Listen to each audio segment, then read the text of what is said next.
Welcome, everybody. It is Thursday night, and this is Attack on the Politicos. It is the NDSC Sports Weekly Political Show. I'm your host, Ralph Garcia, joining you from beautiful, sunny, 110-degree Clarksville, Tennessee, where it's been about heat index of about 105 to 110 all week long. It's just, yeah, coaches. We're baking. I guess. Yeah. Didn't Lori just tell us she couldn't make it? Yeah, happy to see her. Hi, Lori. Hi guys. Hi, Lori.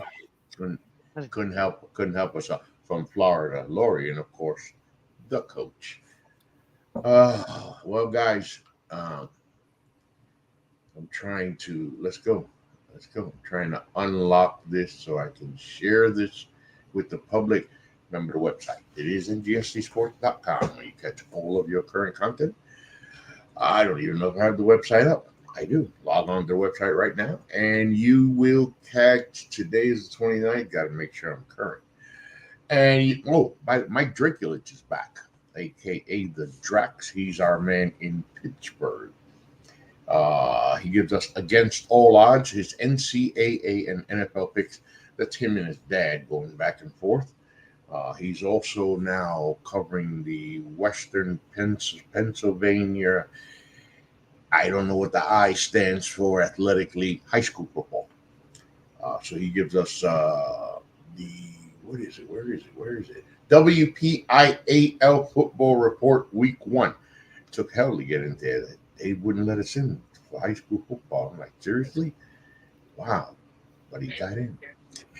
John Doucette, of course, he will be in his umpteenth year at Boston College, covering college football and the ACC. So he gives us ACC football news and notes a full weekend for every team. College football is back. So been back. Florida State found out. You gotta play to win, coach. Always. Georgia Tech with the big win. And that's a problem for Boston College because now Boston College has to go to Florida State. You got to assume Florida State's really pissed off. So good luck, Boston College Eagle. All that and more on NDSCsports.com, where we never stop listening to political show, okay? And something prompted me to open up the show like this. It's happened a lot. I've lost friends because of this political climate. One of them, 55 years. I could never lose her. We grew up together, and she was one of the ones that really went off the deep end in MAGA world. I mean, she lost her family, her parents, her brothers, sisters, cousins, but she really got lost. Hope she's okay. Rosie, I left you so far up Trump's ass, you can't be saved, girl. I hope somebody saves you one day. But I say this for a reason. When you wake up in the morning, there are 66 days left to November 5th. The push is on. And one of the things that everybody needs to know, and I've said it for years, listen, Donald Trump's a piece of shit. Vote Republican, vote Democrat, vote Independent. Don't vote. If you don't vote, you're an idiot. And I used to be one of those idiots for years. But this guy can't be president. This can't happen.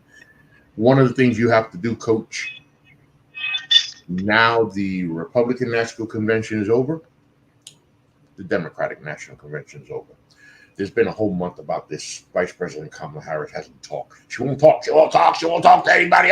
She's hiding in Joe's basement. First of all, listen. Okay. Because our first topic, okay, is the Kamala Harris interview. What are we looking for? And let's make it clear. First things first. Before she got in, let's remember that Joe Biden was really struggling in the polls. And struggling so much that I think Nancy Pelosi had a big influence. Once she got in, she told Joe, you're not going to win. You're not only not going to win, you're going to take the fucking House and the Senate down with you, probably. So he had to go. The surge, the flip in the polls, closer and closer Kamala gets, closer and closer. Look, the Republican National Convention, you can call them crazy, but it was a convention of unity for the Republicans. What they wanted to achieve, they did. And the Democratic National Convention, Jesus Christ, man, I almost got up and danced a couple of times. I can't because it hurts. But I almost got up and danced a couple of times. That was a lot of fun, although the Republicans called it something else. But it's over. She rode the wave. Why would you have a fucking interview when you haven't even had to have one, and the polls are surging your way? But time's up. Time to talk, Kamala. Time to answer questions. Because I don't know why people out there think Democrats don't want Kamala. Hell yeah, we want her to talk. I want to hear what the hell she got to say. Coach, I want to know what her plan is. I want to know what the economic plan is. What is the plan as far as inflation is concerned? We all definitely want to know about foreign policy. We always want to know about foreign policy. And you, by the way, before you go, Coach, everybody, middle class. By the way, that means you poor motherfuckers out there, ain't nobody thinking about y'all. Coach, Kamala Harris interview. Lori's there. There's a clip that's out. I know Lori got some stuff to say today because she didn't say that she wouldn't talk. Coach, go.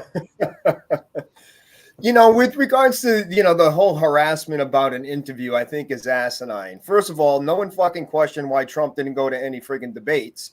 It was because he was in the poll, leading the polls. That's what he said. I'm leading. Why should I debate? Right. Kamala was running a campaign of catch-up, so being out on the road and going from state to state and campaigning to get some recognition for her and Walz. It only made sense time-wise. They probably didn't have time to coordinate the interview. I think it's a missed opportunity and has been all along. I think that interviews are just as good as holding rallies because you're getting your message out and you're getting them out to a lot more people at once. Millions of people will watch an interview. We're only a couple thousand, 10,000 people will show up for a rally. I think she has to address a few things, and I know that she has that CNN interview that's going to be aired tonight. And the most talk I've seen is the flip-flopping, they're calling it, with regards to her position, excuse me, on whether, the fracking is allowed or, the immigration stance or, all these things. And I think that she'll answer those things well. I think she has a solid position and explanation. One of the things that I caught while I was reading, and I did see the clip that was out, but I was reading the article related to the clip, was about growth and experience and her time as vice president. She's grown to understand the complexities of these issues a lot more than she knew as a senator, as an attorney general, or anything like that. She's actually had her, her eyes opened a bit to the delicate balance between these issues. And so I think she's going to handle that fine. I think, I think her policies are sound. I think that she's for, addressing climate change. That was clear when they passed the bill in the Inflation Act. That had a lot to do with climate change, addressing the climate change. She has a good history as an attorney general dealing with immigration and illegal border crossings. And, whether it's, drug cartels running drugs across the border or, them trying to hustle, hordes of people in trucks across the border. She's dealt with these things as the attorney general. She has a record to stand on there. Foreign policy, I think the touch of the foreign policy has a lot to do with Israel and Palestine. And I think it's such a hard thing to trend because I think everybody's feeling is that Israel shouldn't be supported in this aggressive attack in Palestine. It was one thing when the Palestinians raided Israel and took hostages and killed a number of people, but we're talking about what I think 1,200 people were killed during that invasion. And now we're up to like 40,000 Palestinians have been killed, millions of them displaced.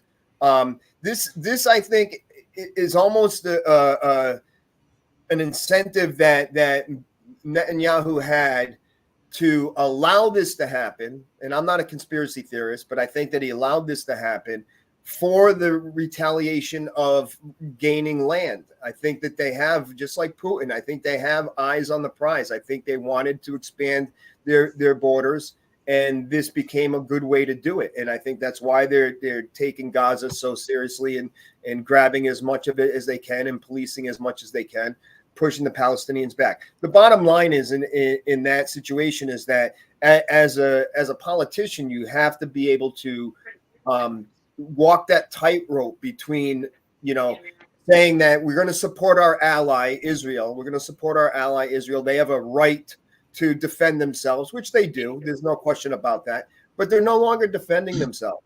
They're the aggressor. The Palestinians were throwing stones. These guys are throwing missiles. There's a big difference in the capability between the two groups. So I think what I would like to see Kamala do is more in the way of addressing that, this has gone too far. And not only does there need to be a ceasefire, but there needs to be an end of it completely. A ceasefire is just an agreement, that I'm not going to throw a rock at you for a couple days and then we're just going to bomb the shit out of you later. I don't think that's the end result here. I think the end result needs to be this needs to go away. And until you get strong on Israel and tell Netanyahu, we're not sending you any more money. We're not sending you any more ammunitions. We're not sending you any more weapons. This has to end. We can't support this, though we support you as a nation and we back your right to this and that. This has gone too far. That's I think with the position that I think the administration should take. I don't see it happening, but I think that's what people are waiting for. I think that's what a lot of people that support the defending of the Palestinian nation, they're waiting for someone to come out and say we're not going to support this action anymore. It doesn't mean you don't support Israel. It just means you don't support this war. Lori, you're there. I'm going to touch on that in a few minutes. Lori, the DNC. I know you were full of energy during that DNC and the messaging, Lori. I absolutely loved it. I thought it was great. I really did. I was talking to other friends and we all felt like it was like the best mini series going that entire week. So yeah, it was wonderful. But I have comments to make on Kamala, on this interview that she's doing tonight that we're talking about, that she needs to talk about. Let's go. She absolutely needs to talk about the border, the southern border. And the reason I say this is based upon conversations that I have been having with Republican friends. And they're hearing stuff from people in Texas who absolutely believe she was responsible for what's been happening there. They're labeling her the border zone, which of course she's not. But these people don't quite get the fact that it was Mayorkas who Congress tried to impeach over the border. It wasn't Kamala Harris. But now, of course, the Trump campaign wants to blame her for this. And when she was interviewed during the very first term, during the first year of the term of Biden's term, she was very not aggressive, but she had an attitude. She did one interview on it. And they said to her about, well, you haven't been to the border. And she says, we've been to the border. But she admitted to not going to the southern border. But she also said, but I haven't been to Europe yet either. Yeah, Europe. Right. Okay. So the problem is over the past 3.5 years, she only did one other interview. And that was when she was defending Biden back in June. So she stuck behind him.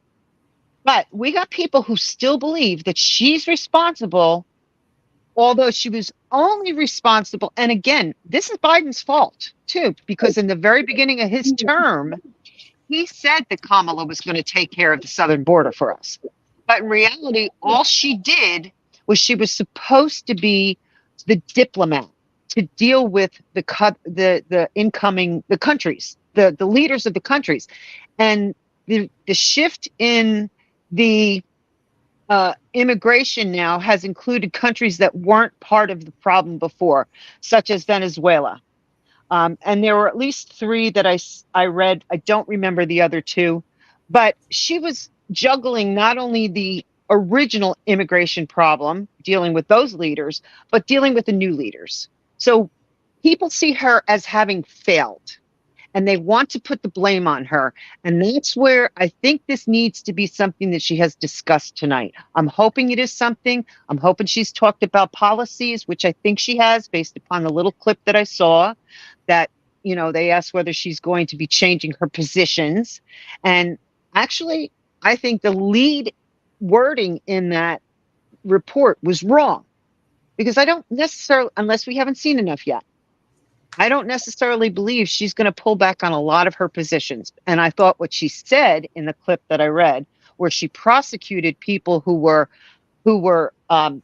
bringing in the drugs, doing traffic, and the crime. She prosecuted that.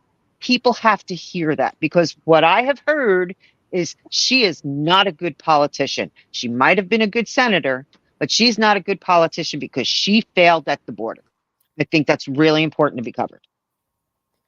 I think you're right. and the only thing I would mention, Lori, is that 99.9% of the people that criticize the border will never vote for a Democrat to start with. So Agreed. you're not losing or gaining voters on the border issue. It doesn't really apply to how the voter is going to decide.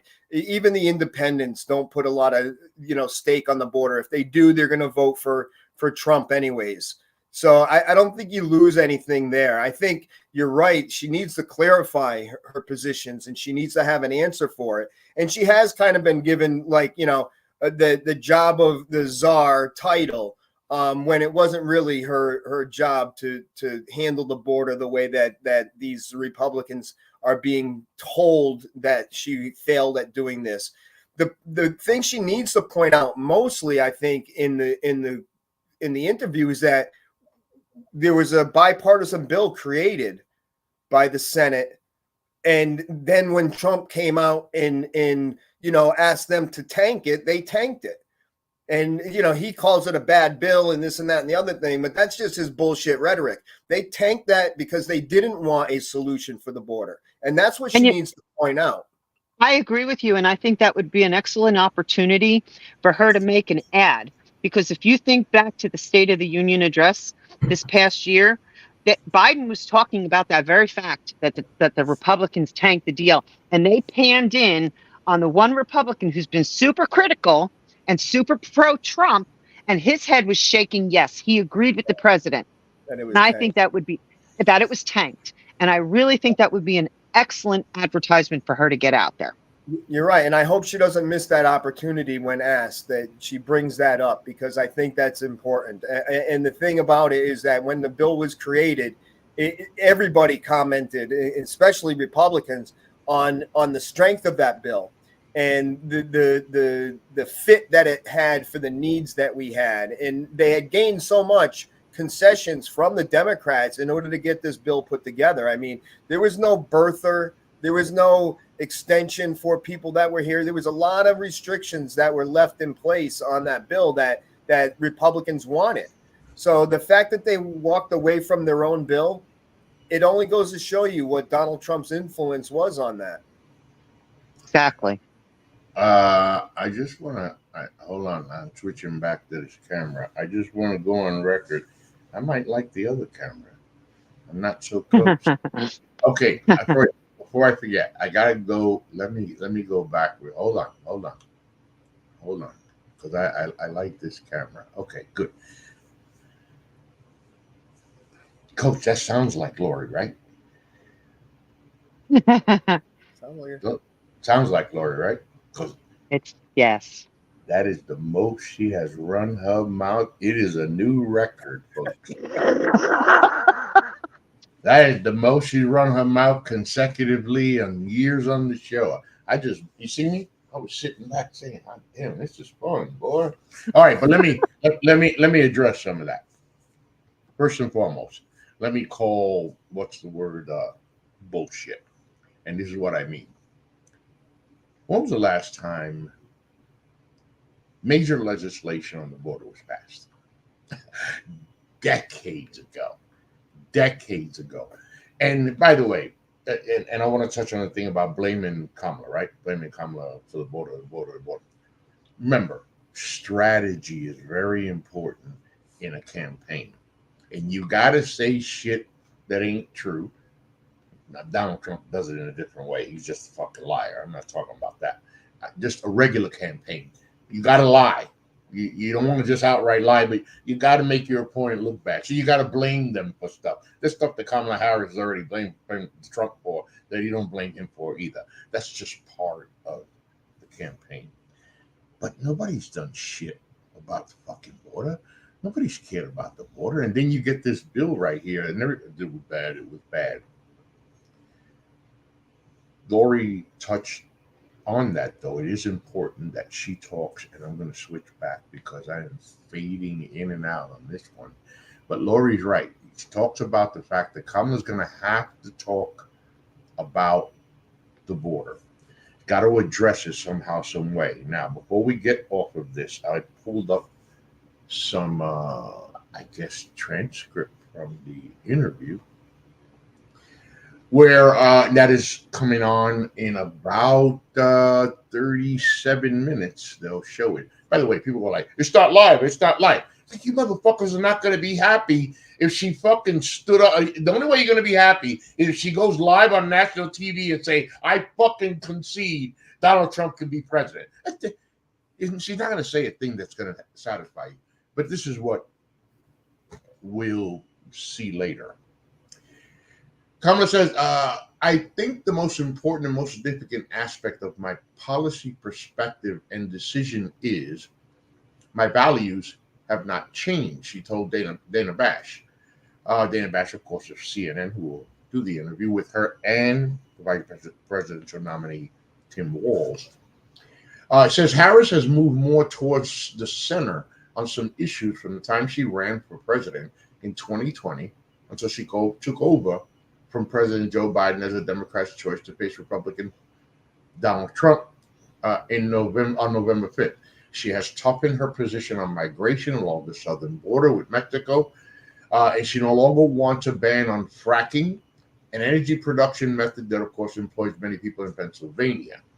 Of course, Pennsylvania being one of the swing states. She also says, my value around what we need to do to secure our border, that value has not changed. I spent 2 terms as Attorney General of California prosecuting transnational criminal organizations.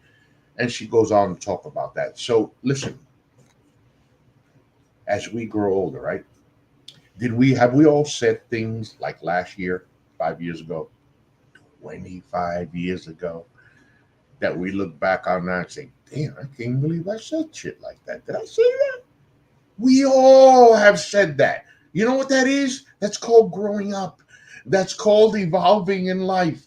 That's called learning and changing your opinion about something because you learn more about it.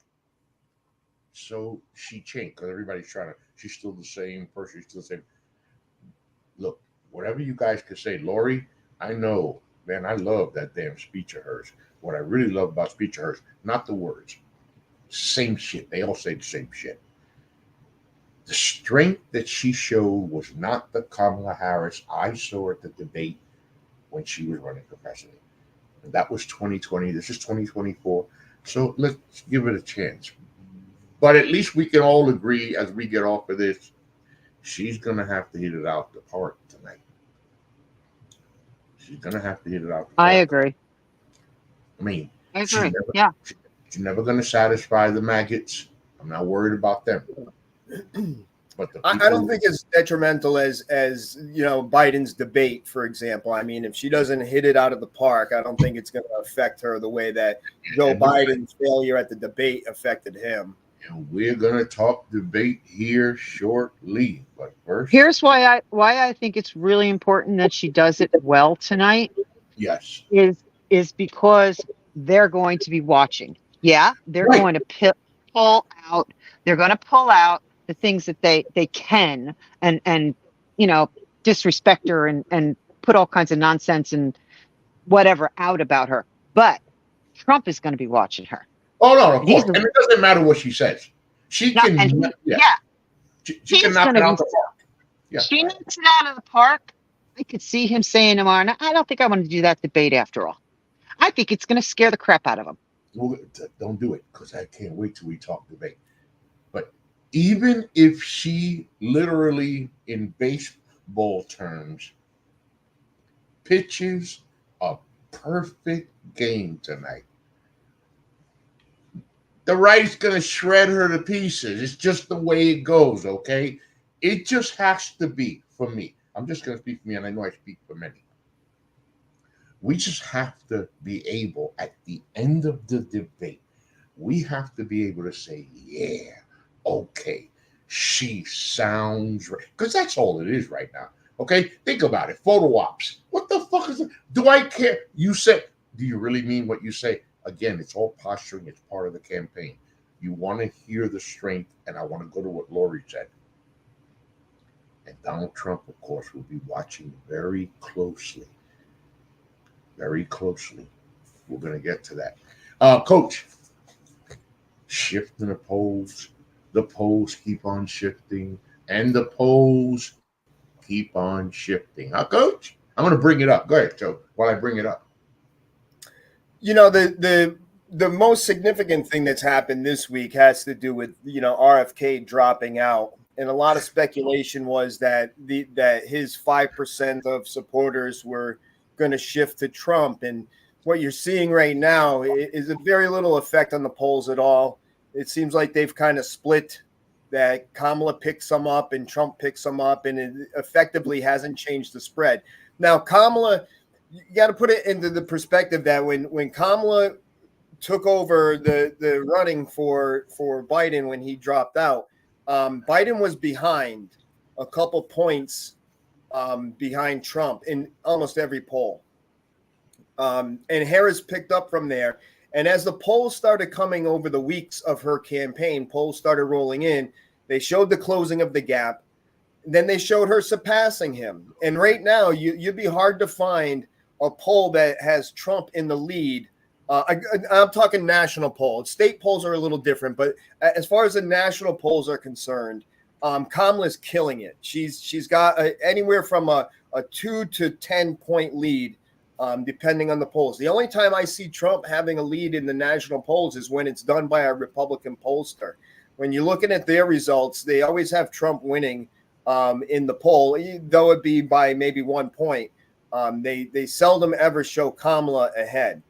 What's coming down right now in the polls on a state level is that you have a few states that are kind of undecided, if you will. You have Arizona, you have Georgia, you have North Carolina, you have Nevada. Those are kind of undetermined. I'm hoping to get it on the screen. Okay, you got the map? Yeah. I'm trying to get it up. It gave me an ad, so I had to pull it down. Let's see if it'll work. Ad for everything. The two states right now that are most important to the Democrats, I think, in terms of trying to swing the election, if you look on the map there, you got Pennsylvania and you got Virginia. Okay, they're both polling now with Kamala in the lead. And if you look at that, the solid blue, dark blue, those are pretty much a guaranteed. I don't see any competition whatsoever across any of those states. You know, initially we talk about the Rust Belt. When you talk about Minnesota, Wisconsin, Michigan, those states there were the swing states in the last couple of elections. They're not right now. She's polling so high in those states that I think it'd be impossible for Trump. I was going to ask you that, Coach. I was going to ask that because I look over here. I'm like, wait a minute. Why is Minnesota, Wisconsin, and Michigan in solid blue? Yeah, no, she's got about a 4 percentage lead minimum in all of them. Michigan's the most, the most solid one, and now of course with Walz on board, I think Minnesota is starting to show it. Wisconsin is but when you get into Pennsylvania and Virginia, you're talking about a margin of about 2 points right now for Kamala. And those two states, just guaranteeing those two states, wins her the election. And so we could lose Georgia, we could lose Arizona, we can lose Nevada, we can even lose North Carolina. And mind you, I say we could. These are also states we could win. They're so close that they really are. They're in play. They're in play now. Yeah. Trump could win or Kamala can win. It's just too close to call right now. But again, those states aside, it really comes down for the Democrats to secure Pennsylvania and Virginia. If they secure those two states, the other ones, the other dark blue states are pretty much a guarantee. There's no way a Republican's ever going to win California, for example, New Mexico, Colorado. All those are very solid blue states, no different than New England. New England is all solid blue. So I think she's in a really good position. And the most important aspect to look at this is the ones that are undetermined are mostly the ones that have created this voter suppression aspect to their voting, whether it's the election deniers being in charge of the election boards and saying they won't certify the vote. Those types of things are going on in those states. Right now, I just read an article how they're starting to drop newly naturalized citizens. So if you're a naturalized citizen, you just took your oath and now you're a citizen within the last few years, they're dropping you from the registration rolls. And the reason why they're claiming is because that you have an alien ID number. And so they're dropping you, and now they're making those people who want to vote that are naturalized citizens now return to re-register and bring their naturalization certificate. I don't know if you've ever seen one. It's kind of like a diploma. Okay. My wife has one. She's a naturalized citizen. She's from Jamaica, but she's an American citizen now. And it's just, it looks like a diploma and it has your picture on it, and you got to present it to show citizenship. They're dropping those people by the thousands out of the voter rolls. And this is part of I think that's Georgia. No, that was Alabama. That was really big on doing. Georgia has another trick up their sleeve. They're the ones with the election deniers who have now given the green light to basically delay the certification in Georgia just because they feel like it. Trump loyalists. It's like now Governor Kemp's going to have to make a decision while at the same time he just went on national TV saying, what? I'll endorse Donald Trump. I mean, it's like, it is. That's crazy. Anyway, as we continue. Who said that? I missed that. Who's Kemp? Governor Kemp. Kemp is the governor of Georgia. Governor of Georgia. The governor of Georgia who stood tall when he needed to. But this country, that's why I love my co-host, because we're not like this. This country is so party over country. I'm going to say it to you. And I know I speak for the three of us when I say we don't give a fuck if it's a Republican president or a Democratic president. Not Donald Trump. No maggots. We don't care. It's about the country. It's about somebody giving a damn enough. But no, because this is what I was going to say earlier. Remember 5 weeks ago, I mean, if it was a boxing match, Joe Biden was on the ropes. I mean, it was friggin' like the 11th round, and Trump was just literally pummeling him without even having to hit him. But Joe was just punch drunk. And we were looking like, what the fuck? We had a show here where we were like, guys, fucking Trump's going to win. We said it. Right, Lori? And the shift. Go ahead, Lori. No, I'm agreeing. And the shift has happened.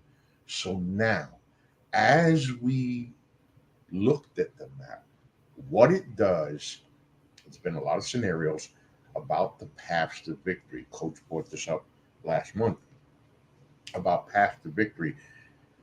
If you have one path to victory, it doesn't look good for you. Two paths, you need multiple paths to victory. The good thing about the map, Coach, and I'm going to bring the map back up as I share this with you and you break it down for us.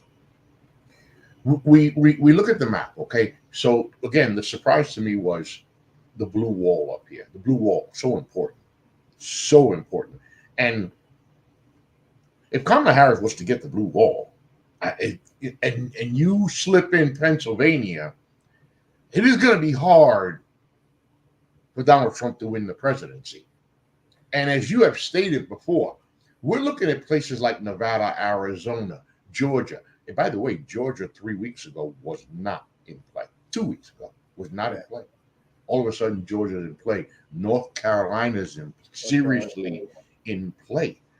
You know, she actually has a lead in North Carolina. Yeah, by 1 point. Yeah, hey, I'll take it. You don't got to win by one. That's true. right. You know, the one. I'm sorry, Ralph. I just want to make this point about the map that I'm seeing here and showing, is that none of those states that are colored blue, whether it's light blue or dark blue, are election denier states. So as long as those states certify their election, good point, Coach. She's going to have the 270 to win, and that's kind of the thing you have to take away from this, is that whether Georgia wants to stand on their votes and have it recounted 20 times and, you know, not certify, Arizona not certify, all these, it's not going to change the fact that she has enough certified electoral votes to hold the presidency. So I'm going to make those changes here, as I was talking about a path that if you turn around and give her the blue wall, she gets Pennsylvania and Virginia. Trump's more than likely going to grab Georgia. You can give him North Carolina, since North Carolina basically it's a Republican voting state when it comes. Not necessarily. No, I mean, I've been reading up on their politics. No, I know. No, I mean, when it comes to the presidency, you know, the general elections, state elections, they can switch it up. They're diverse. But when it comes to the presidency, North Carolina has basically been a red state. So if you look at it there, you look at it 271 to 50, and we go back to the two states that were so important 4 years ago. And this is what I was looking at, Coach, when I pulled up the last one you gave me, because you just gave us this current one. Nevada and Arizona. How? And again, she's already at 271 in here. But what I'm getting at is 271, 1 over 270. That window's too tight. That window's too tight for all this election denying shit. And this has got to be the path where somehow, some way, everything turns blue, and that's not even enough, because I'm trying to get a blowout here, Coach. It's got to be a blowout. The blowout would include North Carolina turning blue. Yes. That's your blowout. Here's my thoughts about North Carolina. North Carolina's they've had a lot of growth, and I think that we're going to see their population has shifted quite a bit, because you got the Raleigh-Durham area, and that's doing nothing but growing and growing and growing. I mean, you go there, they have schools opening up all the time, and they have a governor, two people who are running to be governor, and the Republican one, I mean, he's shoved his foot in his mouth so many times. I think that alone is going to also bring more people out, so that the Democrats are going to come in. But I do think it's going to be based upon the population shift. We've had a lot of people move into North Carolina. Yeah. Now, this is paths to victory for Kamala Harris. And as I showed there, as we showed you there, if the blue wall is in fact won, then the questions are going to become, like usual over here, it's going to be Pennsylvania, Virginia, North Carolina. That's another path. Also the path here, because if you turn this around and you give Donald Trump North Carolina, now I'm going to go to Trump. So what if he does win North Carolina? What if he does win Nevada? What if he does eke out Arizona? I know you came up one with Coach where it was a tie at 269. Yeah. Okay, but what I'm getting at here before you take over, Coach, what I'm getting at here, folks, is paths to victory. The path to victory for Donald Trump is very narrow. And here's the thing that gets to me before we get to our wonderful debate section. Holy shit, is this guy and JD Vance doing everything that they can to fucking blow this or what? I don't understand the strategy.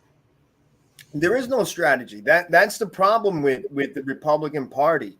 You know, I say this time and time again. I remember growing up and becoming a young adult and paying attention to some of the politics that go on, and it was very hard. Sometimes I had to like look at the placard and determine who was the Republican and who was the Democrat, because the messaging was always so similar. Yes. You know, we're going to do this, we're going to do that for you. Everybody's going to do something for the middle class.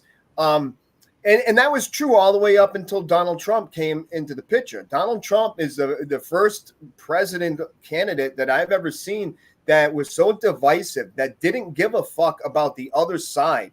He is not working to help the liberals. I mean, this is a guy that didn't even want to send aid to states because they were blue states. Like, motherfucker, there's fucking Republicans in every state. Are you fucking stupid? And a lot of those people voted for you. You know, and like Connecticut's it's a blue state, it's solid blue, but it's got plenty of Republicans. I see plenty. Yeah, you know, and you're New Jersey, that entire group of people because you don't want to favor a blue state over a red state. I mean, that's completely asinine. But he's out now telling you he doesn't even need your fucking vote. You know, I'm not trying. He's not only not trying to convert voters from one side to the other, he doesn't even give a shit about his own voters. He doesn't even care. He was on messaging the other day saying he doesn't care if they vote or not because we're gonna win. We're gonna have this, and it's like his plan is what they're doing. What we see the scumradery that's going on with all this election denier, non-certifications, you know, purging fucking registration polls, all this shit that's going on. That's how he thinks he's gonna win. What he's hoping, in my opinion. And I think the 269 to 269 map that I drew up is what he's hoping for. He's hoping to throw this into the courts. He's hoping to turn this into a court battle for the presidency, because that's where his strength is at right now, within the court system. You know, the problem is that the states have a right to handle their own internal elections. And so those court decisions that those states are going to make, forcing them to certify the vote, is something that can't necessarily be undermined by the Supreme Court. There's no room for it. It'd be unprecedented for them to overturn a state court's decision on their election laws. It just doesn't work that way. They have laws. It's the state courts that interpret the laws for the elections. It shouldn't go that far. But I know that he wants it to go that far. He wants it, like Florida, to go to the Supreme Court and be handed the election results the way that he wants them. The September debate is on. Look, the first thing I have to say about a debate is this. I took. It's really important that you educate yourself, right? Read a book, look at the news, go out in the world. Doesn't mean you have to go to another country. Go walk around your neighborhood. Go to another state. That's how you learn. You grow every day. You learn something new every single day, right?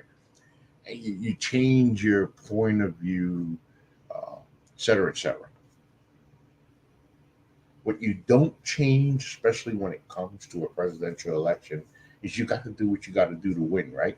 Donald Trump has made it very clear, and he's a debate master. I mean, he's a debate master not in the traditional debate master way, but he's a debate master. He knows how to disrupt.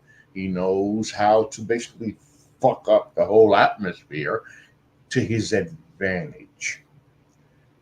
Now,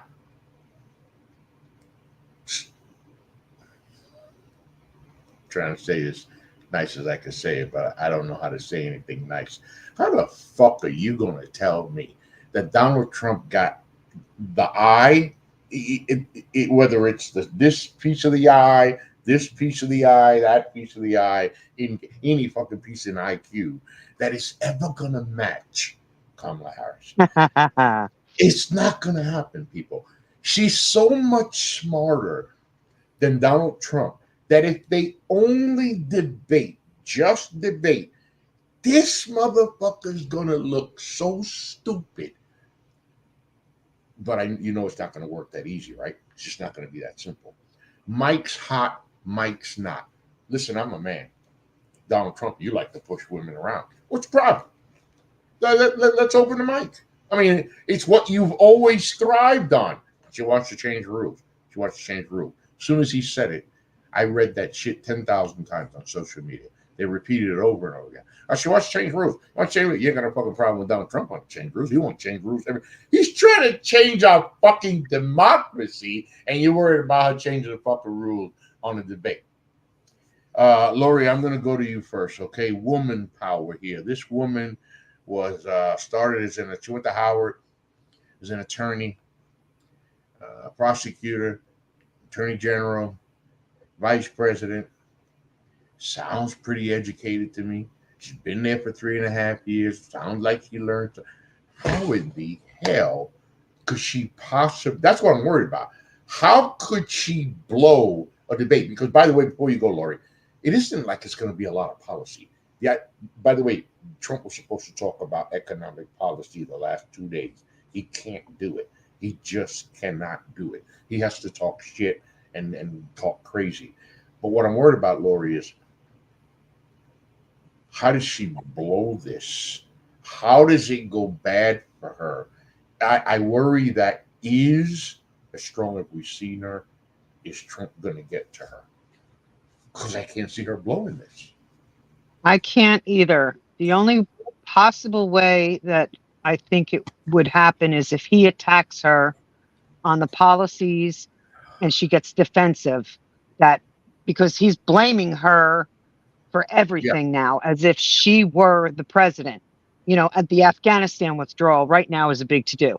Well, if you hear his side of it, it's her over Biden. It was her policies. She's the reason that was failed. So if she gets defensive over it, which I don't think she will, I think everybody's learned a lot of lessons from the debate he had with Hillary Clinton. And I'm sure that where they feel that Hillary failed, she is not going to fail. And that woman she's mighty. I used to watch her when she was in the Senate, and I would watch C-SPAN, and I saw her doing interviews, with the Supreme Court judges, that when they were looking to get, put in the Supreme Court, man, she grilled them. This woman is powerful, and I honestly don't see her failing either. And I think she's got the power of women behind her. Besides that, I think the more women who see her tonight and at the debate, I think the polls are actually going to grow more in her favor. Because you know what? Trump today reposted a thing that somebody put on, I don't know what site they put it on, but he put it on his page, where he basically said that Kamala and Hillary got to their positions because they gave blowjobs under the desk. Yes. This was today. From a scumbag cheat like him. But that's really, you know what I mean? Wow. Yeah.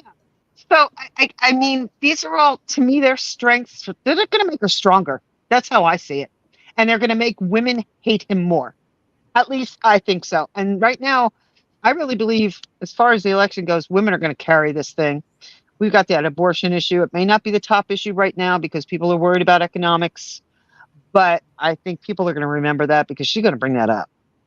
And this woman, she's going to score. Coach, before you say anything, I wanted to bring it to Lori from the woman's perspective. Now you from the man's perspective, I say this, and that's all I'm going to say. Come on, Coach. He's so fucking chicken shit of getting embarrassed. Coach. That I think is the first question is he going to show up? Right. Is this debate actually going to happen? Because I had a dream he would walk out. he's still wishy-washy about this issue. You know, Right.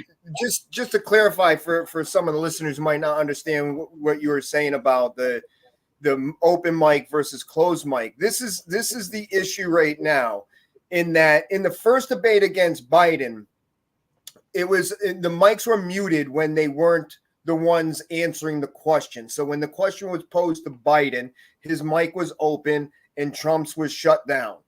And I think they did that mostly because Trump likes to overtalk everybody and be interruptive. He's an interrupter. You know, you call him a debate master. I call him a master debater. You know, he's a master debater, you know, but here's the thing that's, you like that? But here's the thing that's funny about it. Like Kamala's team, they understand that he's a fucking loudmouth. They want both mics to be live because they want to catch him fucking rumbling and stumbling and saying his shit. And his team wants him to be under control and only answer the questions when asked and keep your fucking mouth shut all the other times. Stay on topic. Don't fucking ramble. Don't deviate. And he can't do that. And he couldn't do that. And that's why they were happy to have his mic shut off when somebody else is talking, because he just fucking says stupid shit all the time. So I think that's the first scary part for him, is getting on board with somebody who's an intellectual. Okay, that's really what I would call Kamala. She's an intellectual, which means that she's sound in most of her thinking. It means that right or wrong, she's got a true answer and a solution to something. Maybe not right, but she's got some kind of policy to move forward on. She's got something to stand on and say, this is where we're starting with. This is our starting point. Trump has nothing like that. He has no starting point. He's dodging his whole policy agenda by pretending like he doesn't know what Project 2025 is. Exactly. While everybody's saying, well, Kamala's not talking about policy. What's she going to talk? When the fuck is Trump talking about policy? He won't stay on script. All he wants to do is fucking babble, threaten, whine, bitch, and cry. Criticisms against Kamala mean nothing to me. Nothing. I see it all the time. I see it in Facebook posts. And you know, I'm always like instantly tempted to fucking blast people when they post stupid shit on Facebook, you know, but I have more resolve than that. It's like, this does me no good. I know this person personally, so I might as well not even fucking say anything. Yeah, when it's personal, it's like, you know, and I have to kind of represent myself a little different as a business owner and as a coach in the community and stuff like that. I can't get into political debates with people. That's why I love coming on here with you guys and talking, because it is a vent.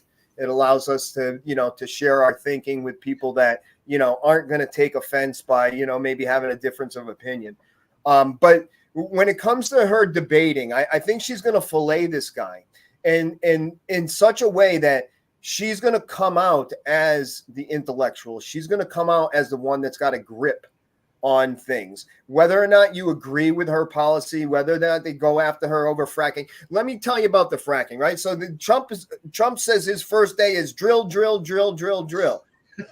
We've produced more drilling. We've produced more oil under Biden than any other president in the history of America. So the drilling is already happening.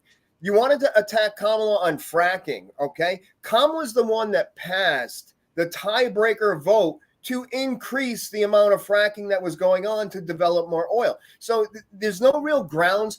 Everything that the other side believes about Kamala is based on a lie that Trump has pushed out, okay? The border czar, the whole issue with Afghanistan, all these issues with the taxations and stuff and how she's going to do this. When you read the different policies, and I mean tax policy specifically, when you read what Trump wants to do in order to work things out economically and what Kamala wants to do, they're two different worlds. Okay, Kamala wants to get rid of some of these 2017 tax cuts, get rid of some of that stuff, and actually go after the higher earners and have them pay more in taxes. Trump wants to do almost the exact opposite. He wants to lessen the tax burden on the rich, which is what he already has done, but he wants to do some more, cut down even more. I think he wants to cut another 2-3%. Okay. And then he wants to add tariffs into the mix to raise money. Instead of raising money on the rich, he wants to raise money on the other countries. And it's like Tariffs are that is the worst policy you can have for an economy, is to get into a tariff war.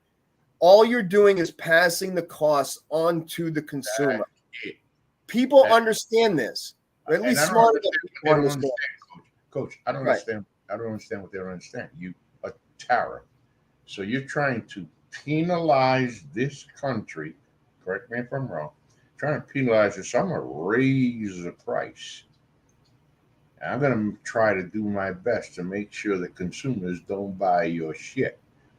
While people continue to buy. Who's buying it? We're buying it. We're paying the fucking money for it. People, China's not paying shit for it.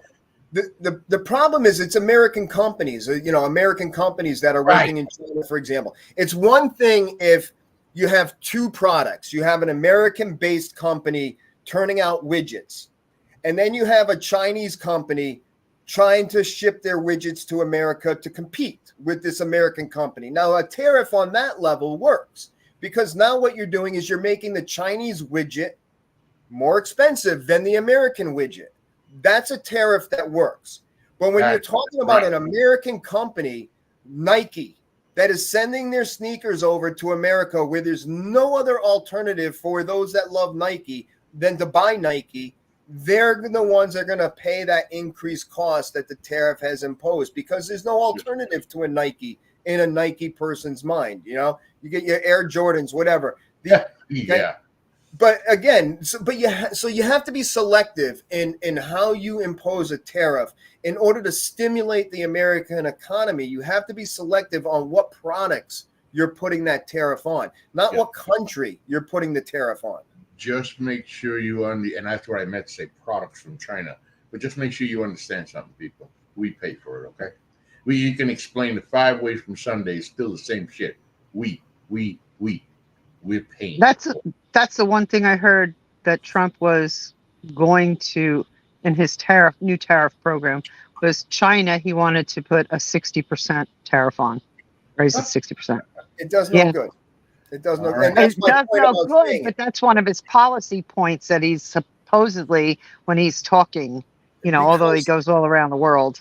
It has to do with his voting population, the voters that vote Trump, the MAGA people, okay? Listen, he calls them basement dwellers, okay? Fox News calls them cousin fuckers, dumb cousin fuckers. To me, they're both the same thing. If you're in your basement dwelling, you're probably fucking your cousin while you're down there. So they're all the same fucking people. These are people that don't understand. I'm sorry. I've met so many people that are intelligent that still don't understand how the economy functions and how the global economy interacts with each other and how that functions. Again, going back with tariffs, that's a big problem when you're talking about putting a tariff on an entire nation. That means every good that travels from China to America is going to be imposing a 60% tariff on. It's ridiculous. Some of those things, those products, there's no other substitution for it in America. No. You're not benefiting an American company. A tariff is meant to benefit an American company. It makes no sense. That doesn't. Exactly.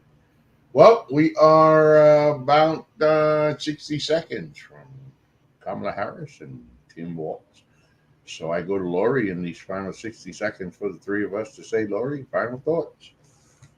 My final thoughts have to land with Trump right now and what he has done at the grave sites. And they pushed a cemetery worker because he was in the section. Yeah, he was in the section of section 60. And he was there by the people who invited him, the families. Yet, tell me, was he ever there before? No. So he's making this Afghanistan thing a big thing. And we're going to constantly see that kind of stuff from him. And it's just disgusting. So I'm not pleased with what I'm seeing in the news. Well, I just realized I'm wrong. I'm an hour away from the interview. It's 9:00 Eastern. That means I'm going to have to stay up another hour. That's not good. Because I'm going to watch it. That's for damn sure. I know we're going to watch it. Coach, final thoughts.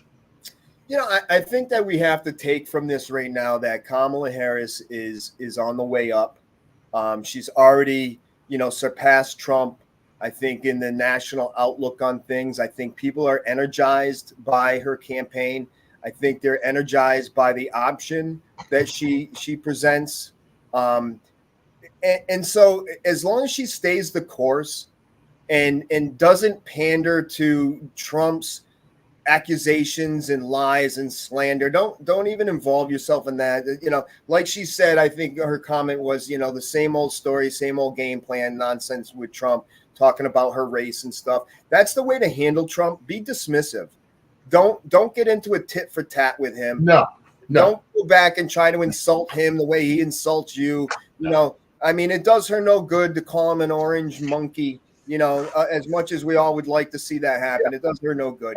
So as long as she stays the course right now, I think that the polls show, and again, I'm not one to say polls will tell you who's going to win an election, but I am one to say that polls tell you the trend in people's attitudes.